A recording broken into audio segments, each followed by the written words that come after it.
Hi everyone, welcome back. कि artificial intelligence पे थोड़ा सा बेसिक जो इन्फो है वो देख लेते हैं एक बार। देखते हैं इसमें से कितना काम का है हमारे।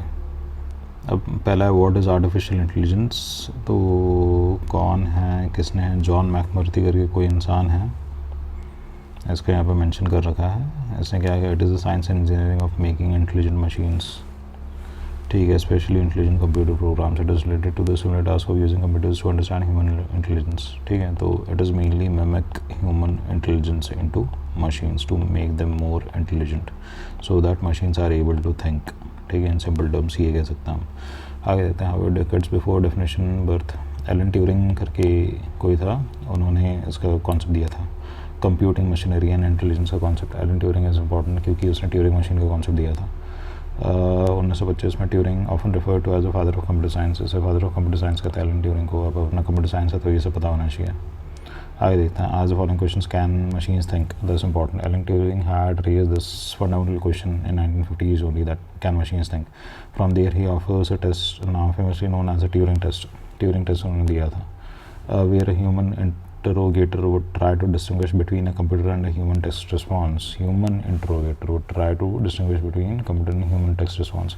While this test has undergone much scrutiny since it's published, it remains an important part of history of AI as well as an ongoing concept within philosophy as it utilizes ideas around linguistics. ठीक है, आगे Stuart Russells, Peter Norvig then proceeded to publish Artificial Intelligence: A Modern Approach, becoming one of the leading textbooks। ठीक है, Stuart Russell. ये सारे question नहीं आएंगे, but वही थोड़ा सा बेसिक्स पता होना चाहिए ना। क्वेश्चन तो एप्लीकेशन बेस्ड आते हैं कि एआई की वजह से आपको क्या लग रहा है कि एम्प्लॉयमेंट वगैरह मतलब कम होगी नहीं होगी, वो सब हम देखते हैं।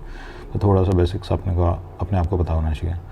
क्या है ह्यूमन अप्रोच, आइडियल अप्रोच क्या है, systems that think like human, systems that act like human. Ideal approach, systems think rationally, systems act rationally, that's important. Alan Turing definition would have fallen under the category of systems that act like human. At the simplest form, artificial intelligence is a field which combines computer science with robust data sets and enabling them problem solving। ठीक है, computer है, data है, क्या कर रहे हैं, मिला के प्रॉब्लम सॉल्व कर रहे हैं। इट ऑल्सो encompasses सब fields of machine learning and deep learning, that's important, which are frequently mentioned in conjunction with artificial intelligence। These disciplines are comprised of AI algorithms। algo use होता है, most important. algo मतलब तरीका होता है जिससे question solve किया जाता है। पैटर्न समझ लो एक तरीके से, सिंपल लैंग्वेज में। Today, a lot of hype around AI development, which is expected to an emerging technology। ये तो जब आर्टिकल आया था तब अपना ये चैट जीपीटी इन सबका ये कॉन्सेप्ट नहीं था। Typical progression of innovation, enthusiasm, innovation, blah blah blah blah blah. ठीक है, types of artificial intelligence, weak AI, strong AI की बात कर रहा है। क्या होता है weak AI? Also narrow artificial intelligence is AI train focus perform specific task के लिए। Weak AI derives most of the AI that surrounds us today। Narrow might be more accurate descriptor। ठीक है, strong AI made up of artificial general intelligence and artificial super intelligence। Artificial general intelligence or general AI is a theoretical term of AI where the machines would have an intelligence equal to humans। It would have self-aware consciousness that has the ability to solve problems, learn, plan for the future। It's also important to solve problem, then learn and plan also for the future। It will have a human kind of consciousness। तो strong अगर ये आता है तब ये दिक्कत है। Also known as a super intelligence would surpass intelligence in the ability of the human brain. How? क्योंकि it would be able to process huge amount of data as compare to humans. तो जब question आता है तो strong AI, weak AI के base पे ना हम इस चीज़ का जवाब दे सकते हैं। This would sound very scientific also, technical also and to the point also, कि जब तक वीक एआई चल रहा है तब तक कोई दिक्कत है नहीं। But when strong AI comes, when the computers also develop the consciousness that they are able to think like human, they are also able to plan like human, and they are able to learn from whatever they are doing as in from their experience, then that could be threat। Chat GPT वगैरह तो अपना अभी weak AI में ही आ रहा है। while strong AI is still entirely theoretical with no practical examples of it, that does not mean AI researchers aren't exploring its development। in the meantime, the best example of ASI might be fiction HL। ठीक है, deep learning, machine learning। Since deep learning and machine learning tend to use interchangeably, it's worth noting that the nuances between the two, both deep learning and machine learning, are subfields of artificial intelligence। ये हमें पता है। ठीक, deep learning actually comprises of neural networks। Deep learning refers to the neural network comprised of more than 3 layers, which could be inclusive of the input and the output। Deep learning में क्या कह रहा है कि 3 layer होती है। ठीक है, इनपुट आउटपुट को इंक्लूड करके हो सकते हैं। The way in which deep learning and machine learning differs is how each algorithms learns. Deep learning automates much of the feature extraction piece of process, eliminating some of the manual human intervention required for enabling the use of data sets, ठीक है।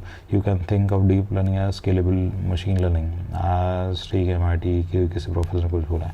Human experts determine the hierarchy of features to understand difference between data input, ठीक है।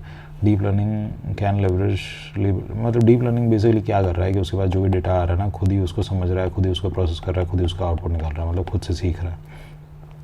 Deep learning machine can leverage data sets also known as supervise learning, ठीक है, to inform its algorithm, but it does not necessarily require labeled data set. Labeled data set की ऐसे ज़रूरत होती नहीं है डीप लर्निंग में, ठीक है। It can ingest unstructured data in raw form and can automatically determine the hierarchy of features, ठीक है, distinguish, ठीक है। Unstructured data से भी इसका काम चल जाता है।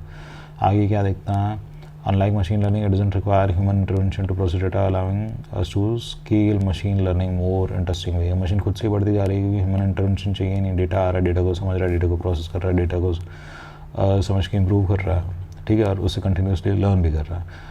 वो हाई लेवल में कब चला जाएगा, जब ये बहुत एडवांस स्टेज में चला जाएगा, इसमें खुद की कॉन्शियसनेस भी डेवलप हो जाएगी, किस एक्सटेंट तक मशीन खुद सीख पा रही है और क्या क्या मतलब फ्यूचर में प्लान कर सकती है।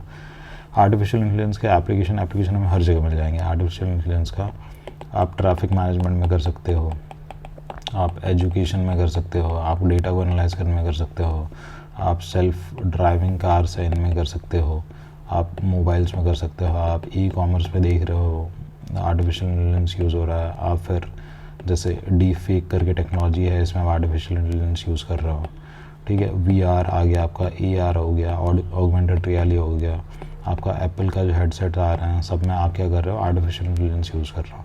Customer online serving, virtual agents, इन सब में आप आर्टिफिशियल इंटेलिजेंस यूज़ कर रहे हो। ये technology enables computers and systems to drive meaningful information, data, images, data extraction वगैरह, ठीक है। रिकमेंडेशन इंजन गूगल वगैरह सब कुछ यूज़ कर रहा है। ट्रेडिंग में आप AI यूज़ कर सकते हो, बट AI के चक्कर में ट्रेडिंग फट सकता है अच्छा खासा, दिस इम्पॉर्टेंट इसलिए ह्यूमन इंटरवेंशन तो अभी ऊपर चाहिए, क्योंकि AI ने अभी that kind of trust that can not be assured as of now, ठीक है, because these are at a very nascent stage. Historically artificial intelligence की डेट्स एंड नेम्स, ये किसी काम का नहीं। Alan Turing is a father of computing कहता है, इसने ट्यूरिंग टेस्ट बताया था to determine if computer can demonstrate the same intelligence as humans, ठीक है। आगे न्यूरल, IBM डेवलप, बैडू ने सुपर कंप्यूटर वगैरह डेवलप किया। सुपर कंप्यूटर्स का थोड़ा देखना पड़ेगा, सॉरी। तो इतना ही आर्टिफिशियल इंटेलिजेंस में जो पहला जो बेसिक्स का हमारे पास जो हमने बना रखा था, थोड़ा सा आर्टिकल टाइप का कुछ, तो एंड करते हैं उसको, मिलता है नेक्स्ट वाले में।